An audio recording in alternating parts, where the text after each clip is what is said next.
1,000 manuscripts, a multi-million-dollar forgery scandal, decades of suppressed access. The Dead Sea Scrolls did not secretly overturn Christianity. The shocking truth behind these ancient texts cuts far deeper. In late 1946, on the barren cliffs above the Dead Sea, a Bedouin shepherd named Muhammad Ejhdib searched for a lost goat. He hurled a stone into a narrow crevice, expecting silence, but the sound of shattering pottery echoed back. Inside that fissure, he and his cousin Juma Muhammad uncovered 24 clay jars, some still sealed. The jars held brittle scrolls, parchments and papyrus with strange ancient writing.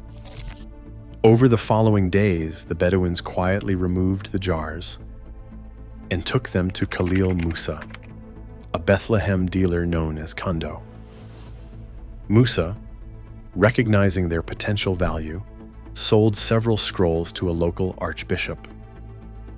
By the spring of 1947, fragments had reached scholars at Hebrew University, setting off a chain of academic intrigue. Word of the find spread quickly. Within months, more caves were searched and more jars retrieved. Cave 2 yielded a copy of the Book of Enoch. Cave 3 offered biblical psalms and sectarian prayers. Cave 4, discovered when a donkey dislodged a boulder, produced a trove of over 30 jars, nearly 80% of all known fragments. Each new cave drew in both Bedouin treasure hunters and professional archaeologists, eager to claim what lay hidden. By 1957, 11 caves had been excavated, each adding to the growing puzzle. The earliest scrolls passed through a tangle of hands, shepherds, dealers, clergy, and scholars, before landing in museum collections. This tangled chain of custody, carefully documented in field notebooks and accession ledgers, now forms the undisputed foundation for the scroll's authenticity. The story that began with a tossed stone quickly became a race for knowledge, profit, and control over some of the oldest surviving texts of the ancient world.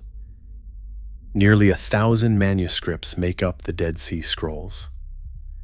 But the story is less about intact books, and more about a painstaking reconstruction from tens of thousands of brittle fragments. Scholars have spent decades matching ink, script, and parchment fibers, sometimes identifying a single work from dozens of scattered pieces.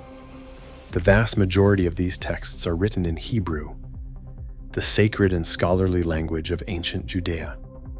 Aramaic, the everyday tongue of the region, appears in a smaller share, especially in apocalyptic and community writings.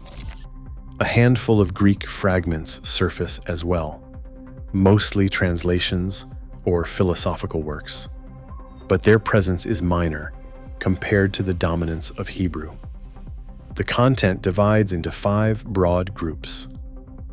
About a quarter of the scrolls are copies of books later included in the Hebrew Bible, including Isaiah, Psalms, and Deuteronomy, some nearly complete, and others just a handful of verses.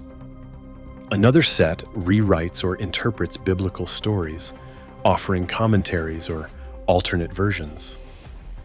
Sectarian documents lay out strict community rules, purity laws, and visions of the end times. There are collections of prayers, hymns, and liturgical texts reflecting the ritual life of the scribes. The rest includes calendars, legal contracts, and apocryphal works like Enoch and Jubilees, which circulated widely but never became part of the biblical canon. Despite persistent rumors, none of the scrolls contain lost Christian gospels or secret teachings about Jesus. The texts predate Christianity, and reflect a world of competing Jewish ideas, not a hidden Christian past. What the scrolls truly reveal is the diversity and creative ferment of Judaism in the centuries before the biblical canon was fixed. They provide the earliest witnesses to how Scripture was copied, interpreted, and debated, long before any single version of the Bible was settled. Archaeologists point to the Qumran site's communal dining halls, ritual baths, and water channels as evidence for a single ascetic group, often identified as the Essenes, preserving their own library in the caves. The community rule scroll, with its strict codes and purity laws, lines up closely with ancient descriptions of Essene life. But a growing number of historians see the story differently. They note the wide range of handwriting styles and theological perspectives within the scrolls, suggesting input from multiple scribal circles across Judea. Some texts echo priestly traditions known from Jerusalem, while others reflect more militant or apocalyptic voices. Recent polling among Dead Sea Scrolls scholars shows a near even split. About 45% support the Essene model, while 55% argue for a broader collection with multiple origins. The debate remains unsettled, grounded in the material evidence itself. Access to the Dead Sea Scrolls remained tightly controlled for decades, but the reasons ran deeper than academic rivalry or conspiracy. From the start, a handful of conservation specialists faced the task of stabilizing tens of thousands of fragile fragments, many reduced to the thickness of onion skin. Each piece had to be cleaned, repaired, and cataloged before any scholar could study it. Teams spent years painstakingly joining fragments by matching handwriting, ink, and parchment fiber, sometimes reuniting passages separated for centuries. Imaging technology advanced slowly, with the first comprehensive digital photos released online in 2002. One conservator warned that you cannot rush a process where a single touch can erase a word forever. The backlog created the impression of gatekeeping, but the real bottleneck was the sheer scale of preservation. Only after the digital library opened did the scrolls become widely accessible, fueling a new wave of research and, soon after, a surge in the antiquities market. After the scrolls became accessible online, the antiquities market saw a rush of supposed new fragments, many with no clear origin. In 2014, U.S. law enforcement seized over 1,000 alleged scroll pieces from a private collector, highlighting how demand had fueled a shadow trade in forgeries.